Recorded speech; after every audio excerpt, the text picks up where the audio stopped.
Vamos voltar à nossa programação. A gente está um pouquinho atrasadas. Qualquer coisa a gente almoça, pede um iFood, pede uma marmita.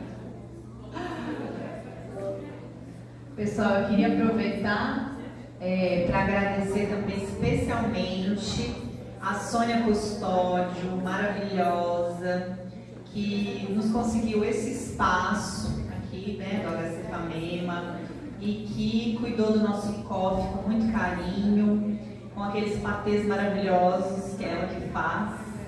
Então, Sônia, muito obrigada, parceira de sempre, maravilhosa mesmo, na organização de muitos eventos importantes e também do nosso coletivo de mulheres. Eu queria dar um recadinho, teve gente que me procurou no intervalo, em alguns momentos, falando de pessoas que estavam aqui, mulheres que estão aqui e que estão já pré-candidatas nas suas cidades.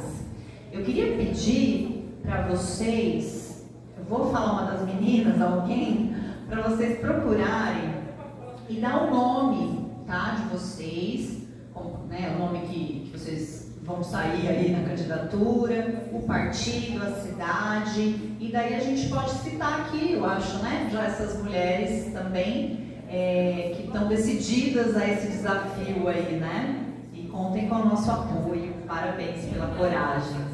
Depois daqui a gente espera que tenhamos outras candidaturas a se organizar, vai ser um outro momento, né, aqui é um disparador, esse nosso movimento aqui, para que mais mulheres se envolvam na política institucional como candidatas e em outras esferas políticas, né? nos próprios grupos, movimentos sociais, coletivos, conselhos de direitos. Tem muitas formas a gente participar também, mas também temos que ocupar as cadeiras das nossas câmaras. Tudo certinho para a gente começar? Então vamos lá, nossa próxima palestra, ela se chama Como Funcionam as Eleições Municipais. A gente agradece muito a participação, a disponibilidade da Camille Kemp. Camille é do Coletivo de Mulheres de Garça, ela é advogada, pós-graduada em Direito Penal e Processo Penal pela Escola Brasileira de Direito, pós-graduada em Direito das Mulheres pela Unidom Bosco, graduanda do curso de Relações Internacionais da Unesp, mestranda em Direito pela Unimar, juíza de paz em Garça, membro do Coletivo de Garça, membro da Coalizão Nacional de Mulheres e membro também do Grupo de Pesquisa de Tributação e Gênero do Núcleo de Direito Tributário da Fundação FGV Getúlio Vargas de Direito de São Paulo. Qualquer coisa você me complementa aqui. Camille, muito obrigada pela sua participação, a palavra é sua.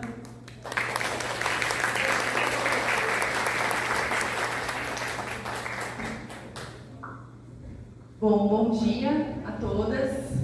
É um prazer estar aqui, principalmente com essa camiseta do coletivo, que muito me honra. Sou de Garça, quero parabenizar também as meninas do coletivo de Marília, de Avaré, de Birigui, de Chaporã. Eu fiquei acompanhando a semana, até algumas semanas, a Camila, toda a movimentação para esse evento. E é tão bonito quando a gente vê, né? Isso aí dá um trabalho danado, toda essa organização, né? Desde a questão de comprar uma pasta, copinho, né? Mas juntas somos mais, né? Só de estarmos aqui hoje, né? Gostaria de ver esse auditório lotado? Gostaria, mas hoje eu acredito que seja o início, né? De uma fase aí que as mulheres realmente estarão inseridas não só no espaço de poder, não só na política institucional, não só na política partidária, mas nos debates. Bom, a minha fala é sobre como funcionam as eleições municipais. E assim, não querendo ser aquela advogada do juridiquês, que é muito chato, confesso, e cansa também, eu quis trazer de uma forma mais elucidativa e exemplificativa, né? Pode passar.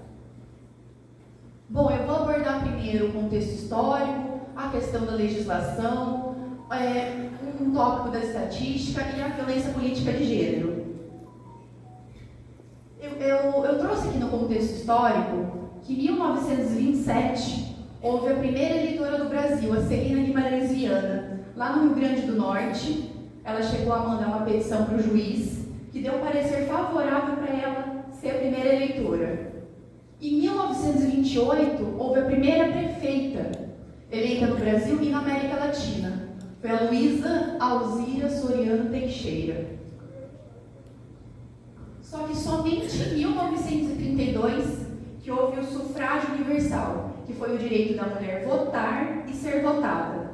E esse decreto 21/076, ele corresponde ao Código Eleitoral da época, que ali ele fala: é eleitor o cidadão maior de 21 anos, sem distinção de sexo, alistado na forma desse código.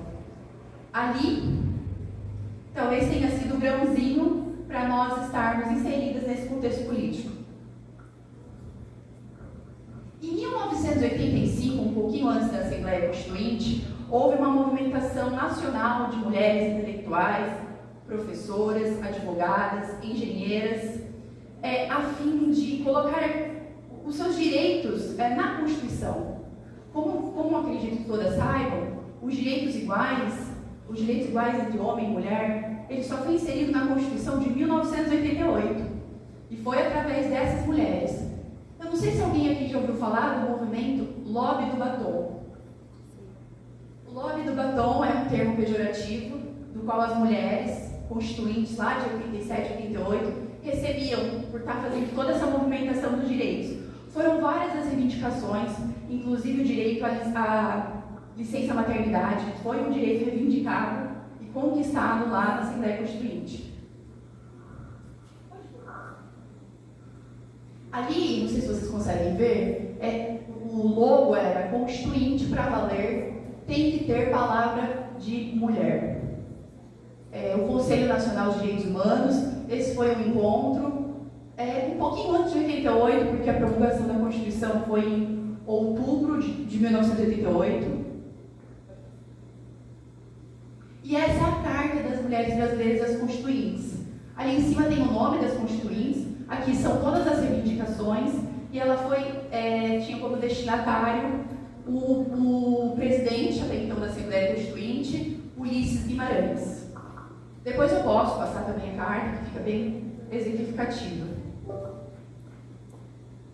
Então a gente viu que em 88 houve a promulgação da Constituição, depois, um pouquinho depois, em 1997, houve a lei que garante, até então, a cota de gênero, né?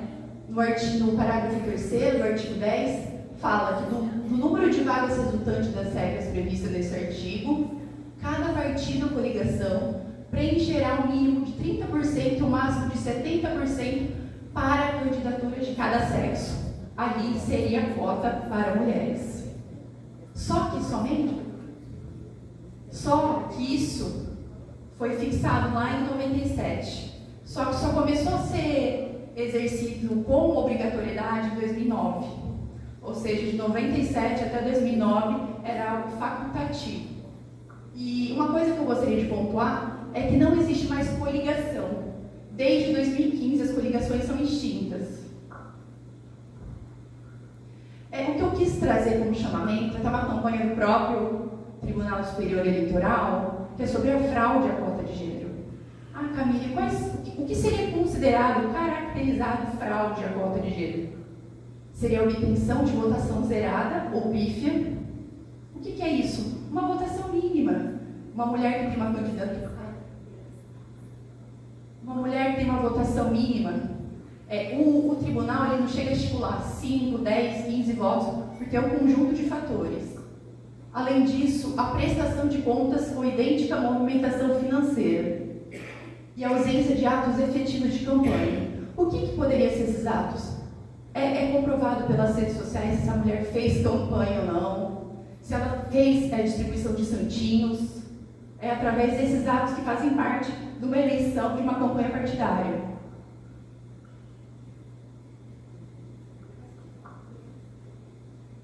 E é muito importante, até acho que a Roberta fez uma fala sobre isso, que a gente sabe que há candidaturas laranjas.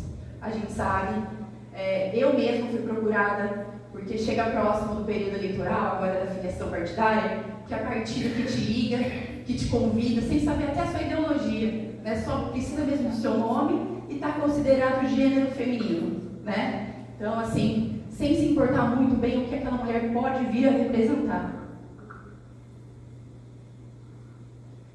Agora, partindo para a parte da legislação, eu quis muito trazer aquela foto lá em cima, quais são os 3 poderes do Estado. O primeiro simboliza o legislativo, o judiciário e o executivo. E o que a gente vê em comum nos 3? Homens brancos, né?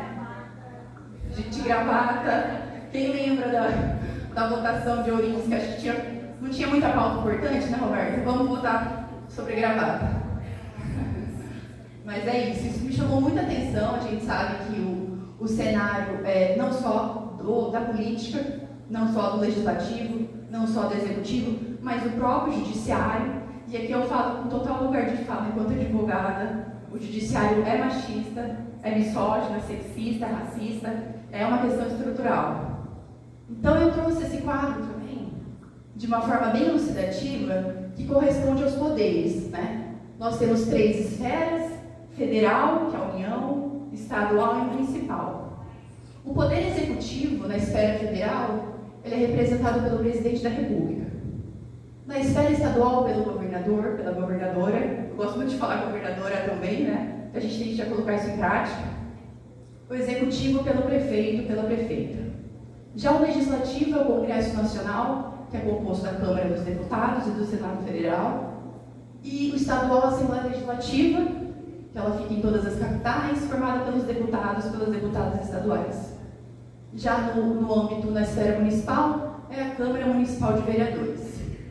O judiciário, na esfera da União, é o STF, o STJ, os tribunais da Justiça Federal, o próprio TSE, o Tribunal Superior Eleitoral.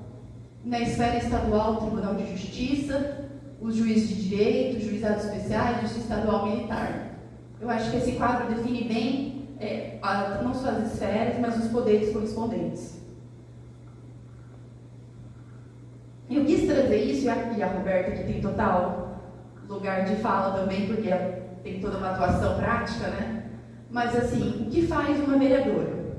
E isso não é da minha cabeça, não é da cabeça da Roberta. Isso está definido na própria Constituição Federal, também está definido na Constituição Estadual. Eu acho que o verbo que indica muito o vereador ou vereadora é o fiscalizar e o legislar. Eu acho que são os dois.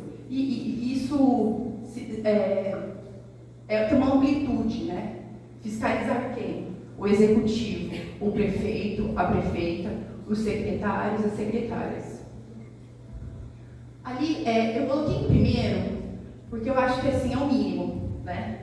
Conhecer a Constituição Federal, eu acho que não é um requisito nem de um candidato, uma candidata. Eu acho que é uma condição de cidadania, né? E aqui eu quero fazer uma pesquisa. Quem já leu a Constituição inteira federal? Eu confesso que tem alguns artigos que são apaixonantes, mas é um mundo bem fantasioso, é um Brasil que eu não conheço, né? Mas eu acho muito importante essa leitura. Conhecer a Constituição Federal, conhecer a Constituição Estadual, o regimento interno da Casa, da Câmara, onde lá consta a questão das comissões, das votações, e a lei orgânica do município, né? Eu acho que é uma leitura assim, básica para se conhecer. É claro que ao longo vai surgindo a criação de comissões, mas eu acho que é o básico. Legislar, como já falei, propor leis, votar em projetos, seja para aprová-los, para emendá-los ou rejeitá-los, fiscalizar o trabalho do executivo e a devida aplicação dos recursos públicos também. Cabe o papel do vereador nisso. Julgar as contas públicas da cidade. Isso em paralelo, em parceria com o Tribunal de Contas também.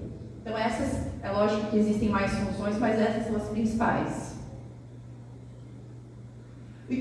Eu baseei a minha apresentação, meninas, na questão da vereadora e da prefeita, né? Eu vejo que a gente fala muito só de vereadora, né, Roberto? E cadê as prefeitas também, as candidatas, né? Espero que daqui saiam algumas, que a gente brinca muito no coletivo, viu, Camila? Que a gente planta sementinhas, né? Que hoje tem algumas sementinhas aí, né? O que faz uma prefeita? A prefeita, ela corresponde ao poder executivo. O próprio nome já faz, executa o executivo. Então, tem o planejamento e execução de obras públicas, a própria manutenção e pavimentação de ruas, calçadas, limpezas públicas, elaboração de políticas públicas para saúde, educação, habitação, manutenção e construção de escolas, parques, praças, entre outras, o pagamento dos servidores e fornecedores do município.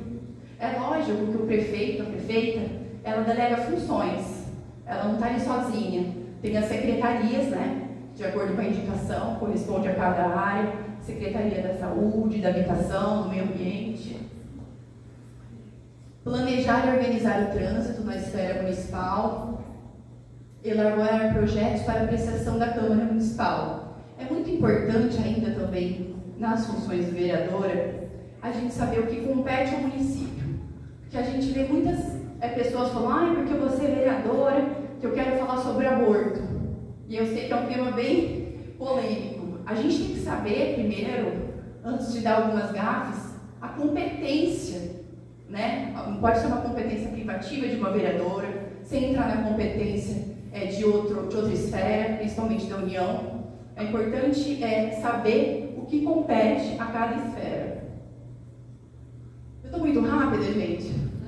Eu não quero parecer aquela advogada que vem falar juridiquês, por gentileza.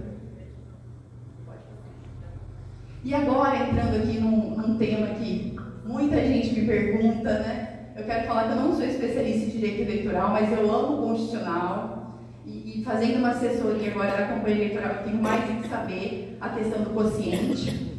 E eu fiquei muito feliz agora na conversa com a Roberta de saber que ela foi uma vereadora que entrou pelo quociente das sobras, né? As sobras, que a gente vai ver mais a seguir. Achei muito válido. Eu acredito que isso se repita nessa eleição, né? Então, o quociente eleitoral, e tudo isso que eu me baseei de acordo com a resolução e com o próprio site do TSE. Toda essa minha apresentação é baseada no site do TSE, não é coisa da minha cabeça, não, e principalmente de legislação. É uma legislação agora desse ano, 23.734, agora de fevereiro de 2024, e que ela traz que o quociente eleitoral é o número de votos válidos para determinado cargo, dividido pelo número de vagas a preencher para determinado cargo.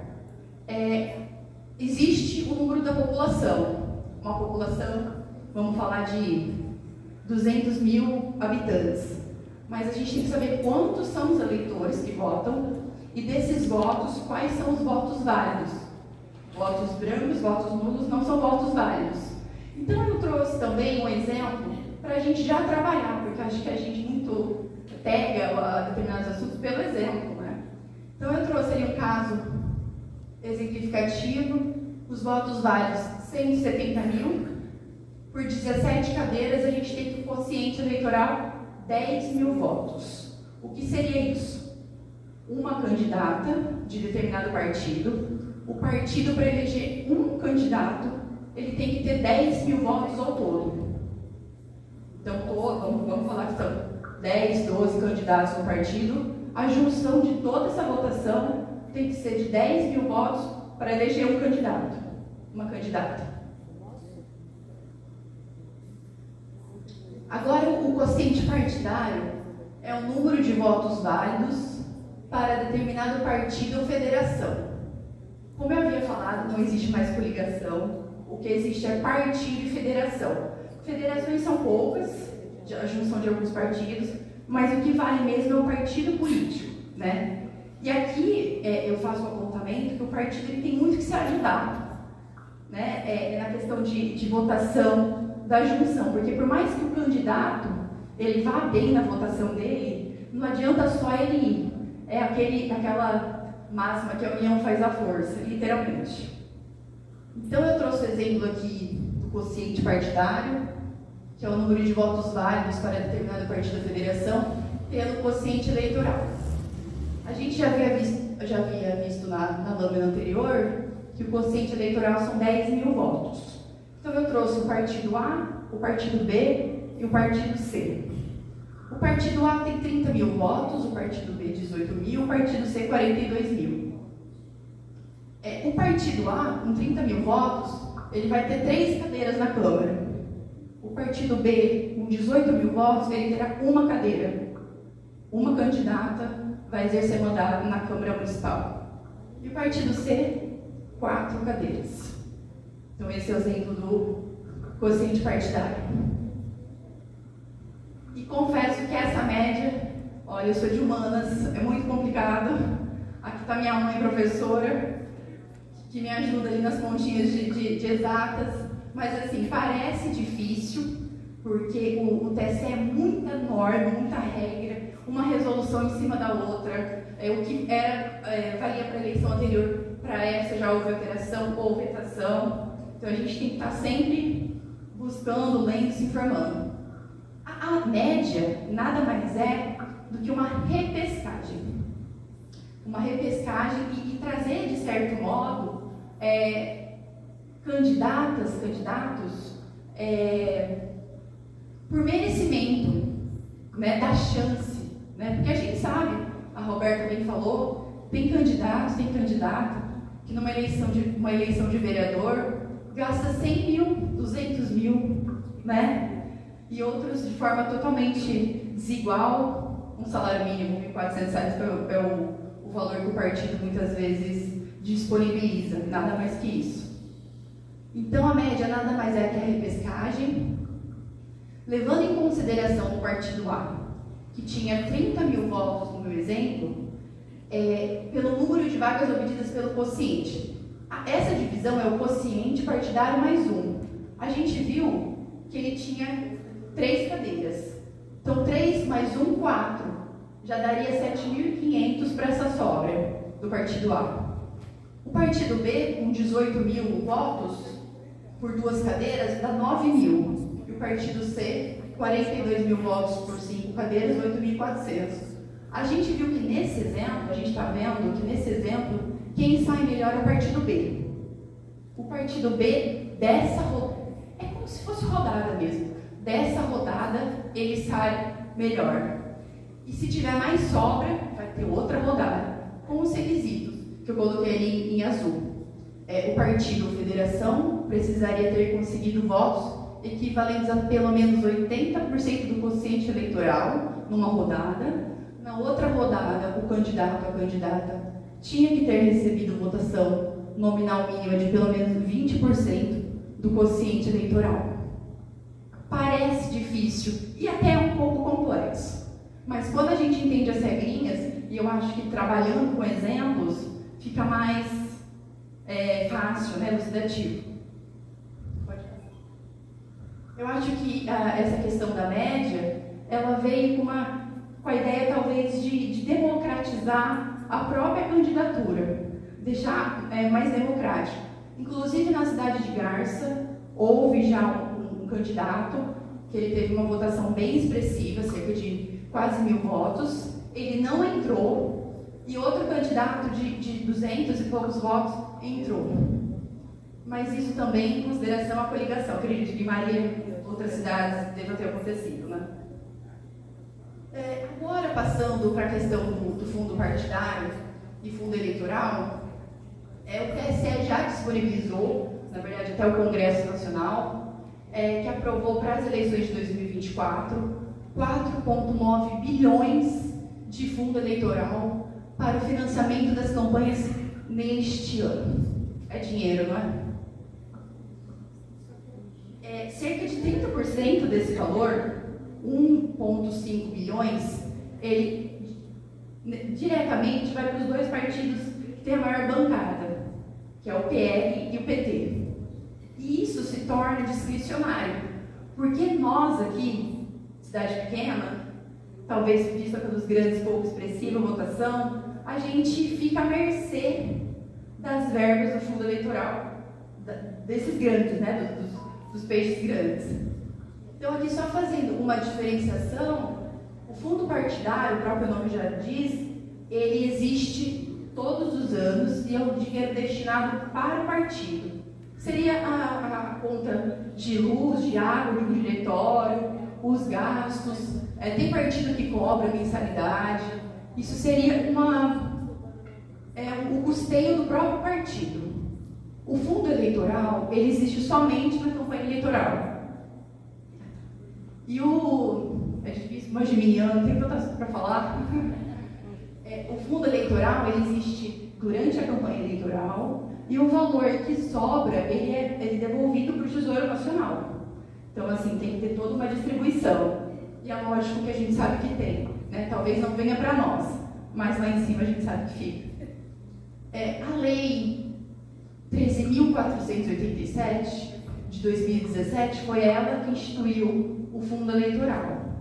E ela traz algumas regrinhas, alguns critérios, na verdade, que deve seguir o fundo eleitoral, que é 2% igualmente entre todos os partidos. A gente vê, é muito baixo essa questão da igualdade, 2%, totalmente inexpressivo, perto do grande valor, né? 35% divididos entre aqueles que tenham pelo menos um representante na Câmara dos Deputados, e aqui vai ganhar quem tem a melhor e maior bancada, a gente sabe, na proporção do percentual de votos obtidos.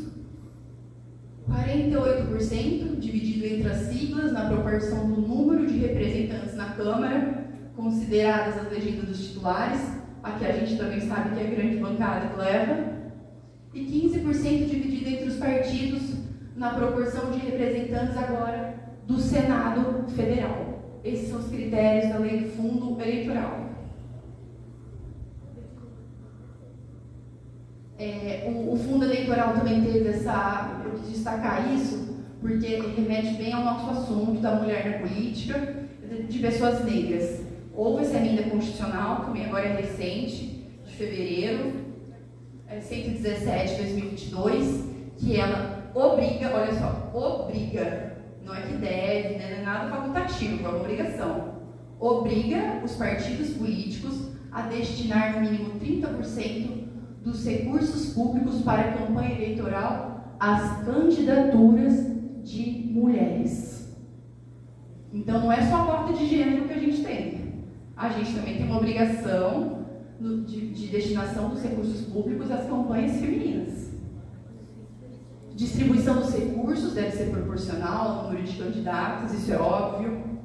5% dos recursos dos partidos devem ser utilizados para financiar programas de promoção da participação da mulher na política.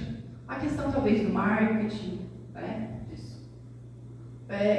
Eu quis pontuar isso no TSE de 2020, que é sobre a distribuição de recursos do fundo eleitoral e do tempo de propaganda eleitoral gratuita no rádio e televisão deve ser proporcional ao total de candidaturas de pessoas negras que o partido apresentar para a disputa eleitoral. Isso também é algo recente, da última eleição 2020. Eu trouxe essa questão da estatística só nessa lâmina, destacando que entre os 5.568 municípios nas eleições de 2020, somente 45 cidades têm maioria de mulheres na composição das câmaras de vereadores. Isso não dá nem 10%. 1%. Valor que não chega a 1% do total de municípios. 1%. Não chega. A maior parte dessa cidade é pequena, com menos de 15 mil habitantes e é administrada por prefeitos. Ainda em 2020, cerca de 30 municípios brasileiros elegeram a primeira mulher vereadora em 2 décadas. E ainda, de acordo com os dados da Justiça Eleitoral, 21 municípios brasileiros não elegeram nenhuma mulher como vereadora desde o século passado, desde a virada do século. E aqui, já entrando no último tema da violência política de gênero, eu quis muito trazer esse assunto, que também é um assunto objeto das minhas pesquisas, a violência política de gênero. Eu até disponibilizo um livro que eu tenho, que foi um artigo que a ex-presidenta Dilma escreveu, falando dessa pesquisadora, a Letícia Salorenzo, que ela tratou na dissertação dela de mestrado sobre a gramática da manipulação. Isso foi um estudo de caso das eleições de 2014. Foram analisados 340 manchetes e títulos dos jornais O Globo e Folha de São Paulo, publicados nas últimas 4 semanas finais da campanha.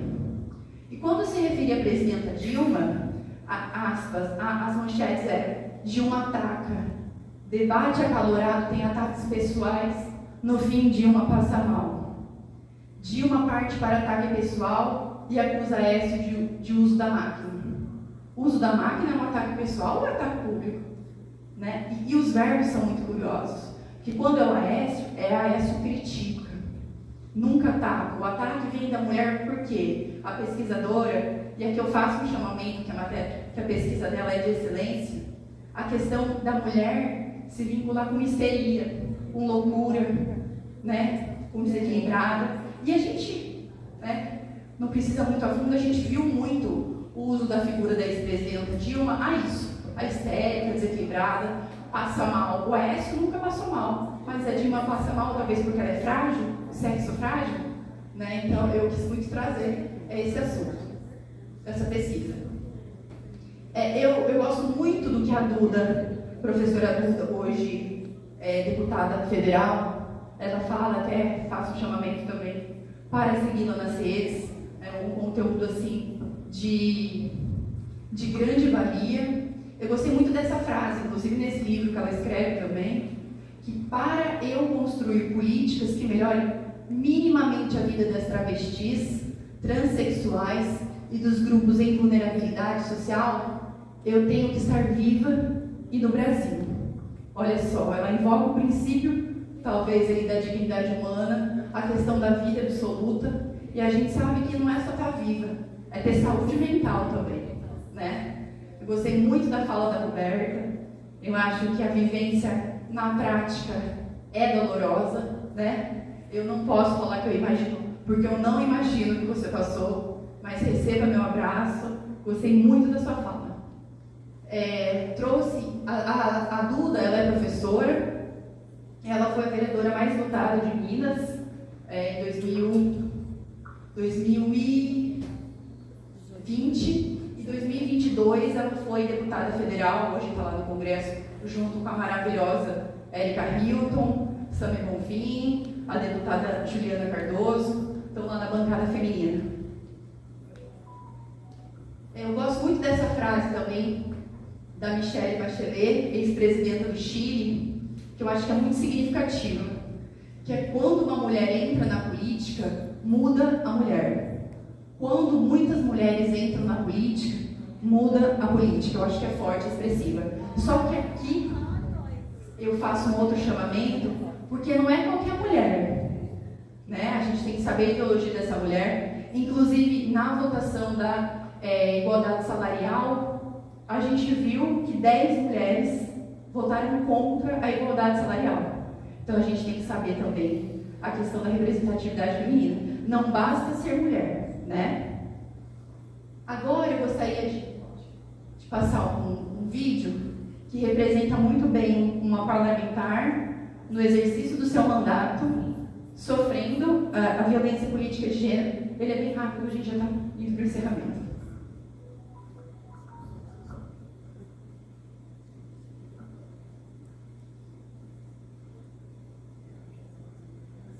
A minha palavra é a palavra de mulher mais válida, não é só a palavra de homem.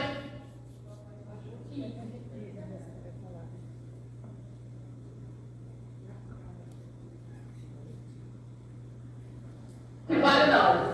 E outra coisa, vale mais inclusive do que meia dúzia aqui que desce falando gracinha no elevador para assessoria com relação às questões do PL da visibilidade lésbica ontem. Então eu estou dispondo os microfones, claro que com a anuência da presidência, que cada um se inscreva para falar no microfone. Nem fazer piada no elevador e nem muito menos achar que a palavra que vai valer aqui é a sua palavra de homem, que a palavra de mulher que vai valer também.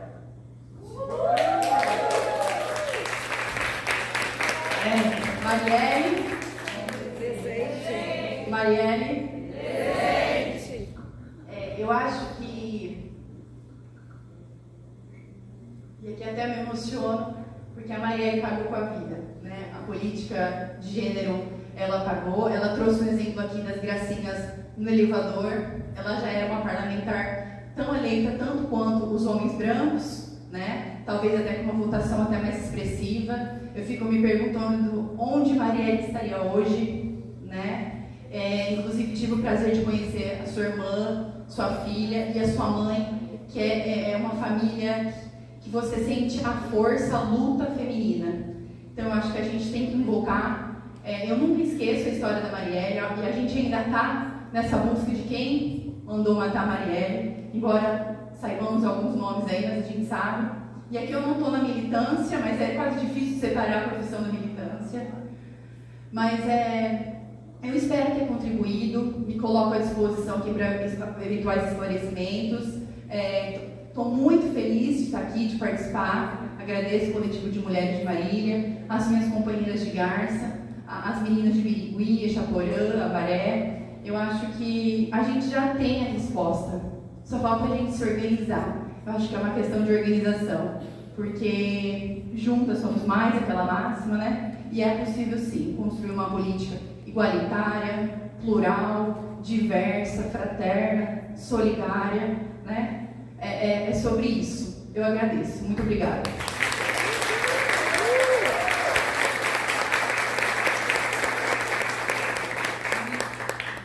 Muito obrigada, Camille. Foi muito bom te ouvir. Eu acho que também trouxe dados importantes, né? Legislações, esclarecimentos. A gente vai ter oportunidade também de conversar um pouquinho mais, que a Camille é aqui de Garça, né? Então a gente pode juntas fazer algumas trocas. A gente está bem atrasado no horário, mas se alguém quiser fazer uma perguntinha, assim, acho que vão deixar à disposição. Obrigada mesmo, Camille. Obrigada. Gente.